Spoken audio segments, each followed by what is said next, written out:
than evil, ancient and powerful, has returned.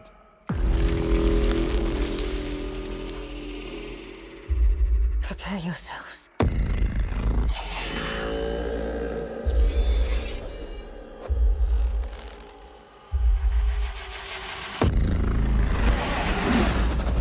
He worms his way inside your mind.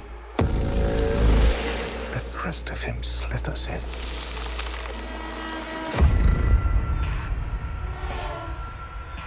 I think he has been here. I think he's been here among us all along.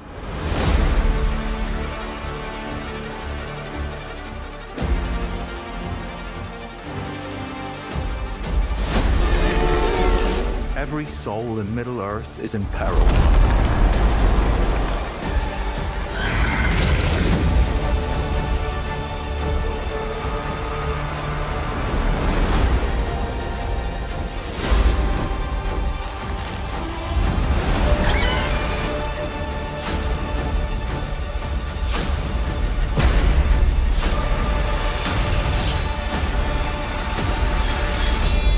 He's Sauron.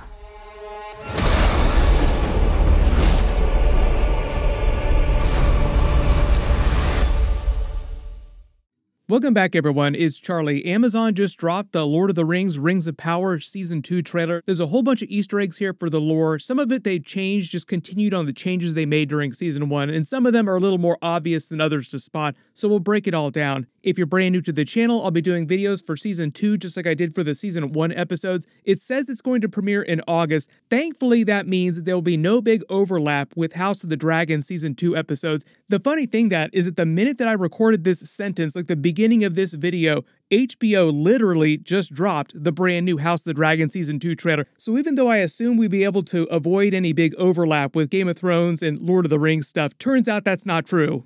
Just starting at the beginning of the trailer and working our way through shot by shot, talking about Easter eggs, WTF moments, and some of the changes that we spotted. It starts with Sauron in his human form Halbrand from the end of Season 1 arriving at the newly created Mordor, which had been transformed recently by Adar's orcs from the Southlands, the lands of men who had formerly fought for Sauron and Melkor during the First Age.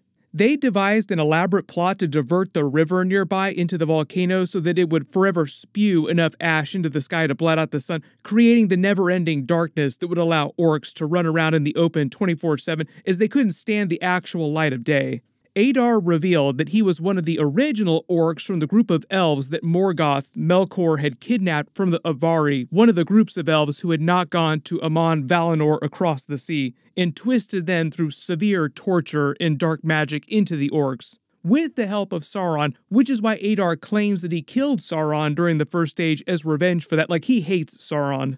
But that's why Adar retained some of his former elven features, because he'd gone through all that torture, but all these other orcs around him were like many generations removed from that original group of elves that had been turned into orcs. He was just one of the ones that remained, which is why he had the long lifespan and had lived to present day. Speaking of which, they recast the Adar role. Joseph Mawley, for some reason, just did not come back to star during Season 2, so it's the same character, just a different actor.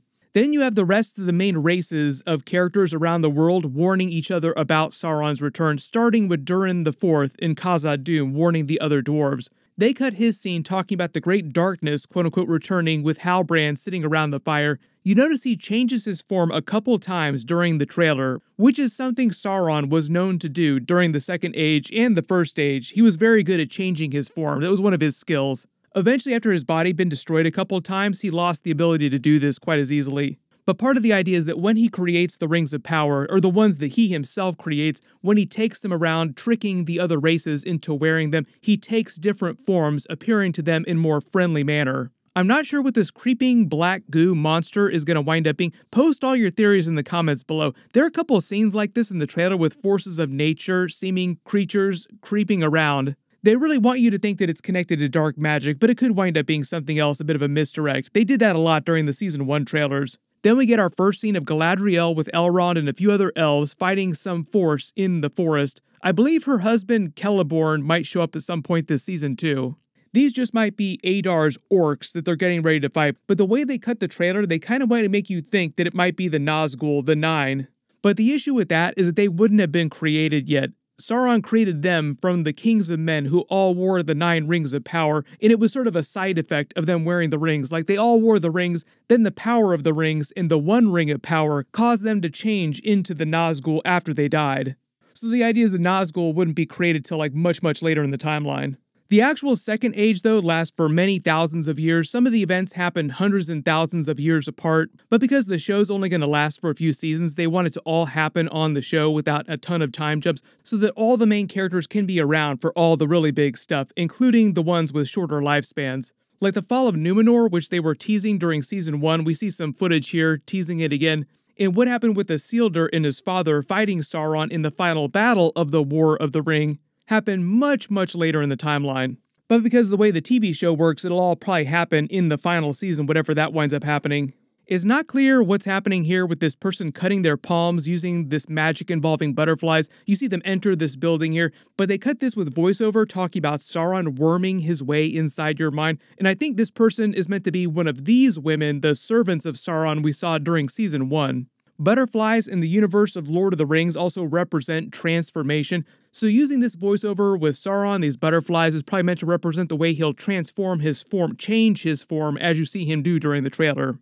The creeping tree roots here with Celebrimbor makes me think of the Ents, even though they're using really dark-sounding music during this scene. In all the other Celebrimbor footage that we see during the trailer, for the most part, is him either learning about Sauron or trying to arrest Sauron. So this might just be some dark magic twisting the forest around them, because during Season 1, they'd also teased that Sauron's dark magic in his return had twisted the trees, or started to twist the trees, and plant life evil. Gil-galad told Elrond that he realized what was going on, like the tree had started to be perverted. But he didn't want to create this outright panic amongst the other elves without clear evidence that Sauron had returned, and at the time, they hadn't completely figured it out yet. But I think the idea is that at the end of Season 1, Sauron reveals the truth to Galadriel. She goes around telling everyone else, and then everyone else starts to figure out the actual truth, like Celebrimbor realizes the truth. One of the reasons, though, why the elves didn't fall under Sauron's control, because they did wear their rings of power, is because Sauron himself did not touch the actual elven rings of power. They were forged by Celebrimbor, as opposed to the rings that the other races wore, which were created by Sauron himself and then just given to the other races. Which it looks like we see him doing during the rest of the trailer, giving the rings of power to other races. These are just Adar's orcs marching through the woods. It seems like they're on their way to Eregion, because there's a big battle that we see at the end of the trailer. That might be what they're heading to.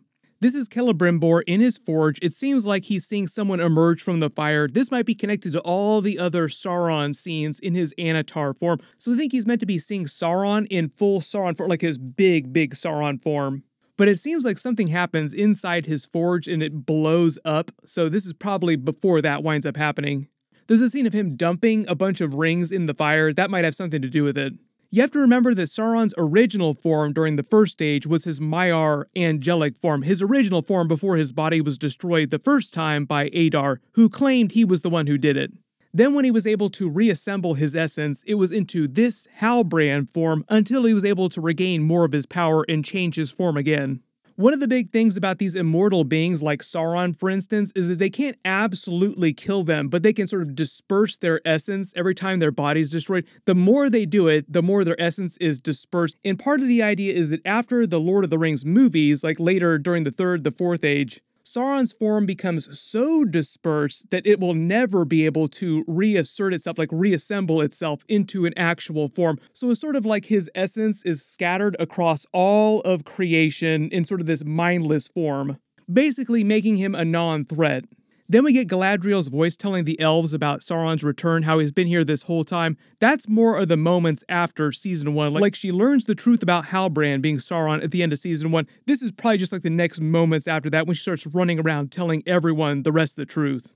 Notice here you see him in a more elven looking form. This is his Anatar form, like Lord of Gifts, they called him. Lord of Gifts, giving rings to a bunch of different people. Like I said, he used different forms of each of the races when he went to them to better be able to trick them into wearing the rings themselves. Like, hey, I'm just like you. Why don't you wear this? It will help you in this coming war. It sounds like he's actually using the threat of the orcs that belong to Adar, going around conquering these different races. Careful, the orcs are coming. You better wear these rings of power. They'll help you defend. But I think part of the idea here is because he went all the way to Mordor, it sounds like he's come back in Anatar form. Like, this isn't him during the events of Season 1. Like, this is him coming back to Eregion, to Celebrimbor, but in this different Anatar form. Thus, the ears, the long blonde hair, the armor he's wearing is Elven. This seems like Galadriel and Elrond riding to another realm to warn them, maybe to Khazad-dûm or somewhere else. I don't know what's going on with this giant sea creature here that's supposed to be from the lore. You can post all your theories in the comments about what you think it is. It's way too big to be the actual lurker below. This is Durin III, currently king of Khazad-dûm still. You see one of the bridges being broken by falling rock inside the main cavern of the city. This looks like Elendil in his armor in the middle of what looks like a riot. Not sure exactly what's happening with Galadriel screaming here in this red lighting of this cave place. Might be a nightmare or a vision that she's having. This is Eregion, where the text says darkness will bind them, which is part of the poem about the forging of the Rings of Power written on Sauron's One Ring of Power, and in the darkness bind them. Then we see the forging of the Elven rings with them putting them on their hands. Narya, the red ring of fire, worn by Celebrimbor himself first. It was later given to Gandalf.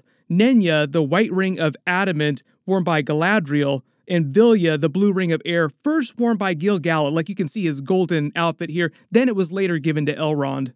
This is Durin III accepting one of the 7 Dwarven Rings of Power, presumably after it was given to him by Sauron in different form. One of the other interesting things about the lore with the dwarves is that nobody knew what happened to their Rings of Power, like the Dwarven Rings of Power just disappeared. Then we get Arondir back returning in a fight scene. This is a scene of Pharazôn arriving at Numenor, riding one of the eagles. Everybody always thinks of the eagles when they think of the problem during the original Lord of the Rings with Frodo journeying to Mount Doom. Why didn't he just take the eagles most of the way and then just have them drop him off way closer? There's been all kinds of explanations about why they didn't do things that way. Mostly the eagles themselves didn't want to do that, or it had something to do with the way Sauron's power was protecting Mordor that way.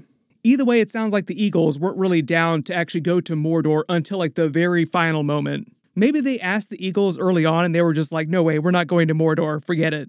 But when it comes to Numenor, like I said, they're going to show the continued downfall and they're probably just going to stretch that to whatever the final season is so that that happens while you have Isildur and his father fighting Sauron in the final War of the Ring. Really compressing the timeline. We're talking about hundreds and thousands of years that passed by during the Second Age. But part of the idea is that Sauron is going to trick Pharazôn into invading Valinor, the Undying Lands, so that Iluvitar, basically the god of the Lord of the Rings universe, eventually cracks the earth, changes its shape, and makes it so that nobody can sail to the Undying Lands without really special help, and basically swallows Numenor in this giant wave under the ocean. R.I.P. everybody that's left on Numenor when that happens. Part of the reason why Isildur and his father Elendil survived is because they journeyed to Middle-earth, and all the big structures that you see during the Third, the Fourth Age, during the original Lord of the Rings movies, those were created by them, that group of people that came from Numenor back in the day. Probably the best example of that is Gondor, so we'll probably see the construction of Gondor at some point later in seasons. Not sure what Gandalf is doing here, but they confirmed during Season 1 that Meteor Man was in fact an early version of Gandalf. They sped up his arrival on Middle-earth on the show. In the books, I believe he doesn't show up till much later. There's a quick montage of a bunch of different scenes. Not sure what's going on here with this storm. Galadriel here in the middle of that battle with whatever was attacking her and Elrond, probably Adar's orcs. Elrond in full battle armor with the elves riding to war against someone. It might be the orcs. They also teased a battle with Numenor. We'll see. It seems like there are a couple really big battles that happened during Season 2. There's a bunch of scenes of Sauron in Anatar form with Celebrimbor and his forge blowing up. Like I said earlier, I think part of the idea is tied to this scene of him seeing the vision in the fire of larger form Sauron, with him also throwing the rings in the fire itself. And it just seems like at some point he realizes that it is Sauron in Anatar form and just tries to have him arrested. Pretty easy to assume the way that goes, like not going to go well for them. Then early theory, this moment at the end of the trailer might actually be a flashback to the creation or the transforming of Angband, Melkor's original fortress in the far north, in the Iron Mountains. If you look around here, it just seems like all these snowy peaks around them, so it seems like it's happening in the far north, which is why I think that it's meant to be Angband. Post all your theories in the comments below about that. We saw the remnants of his fortress during Season 1 when Galadriel had been searching for Sauron. The actual explosion itself, though, might be a flashback to Adar killing Sauron the first time. Like, this might be the death of Sauron the first time.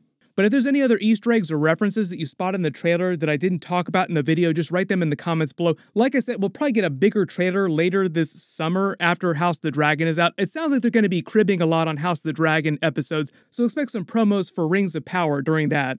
And funny enough, like I said, while I was making this video, HBO also dropped their new House of the Dragon Season 2 trailer, so I'll try to post a video for that as soon as possible, if not before this. So click here for that House of the Dragon trailer, and click here for all my other House of the Dragon trailers.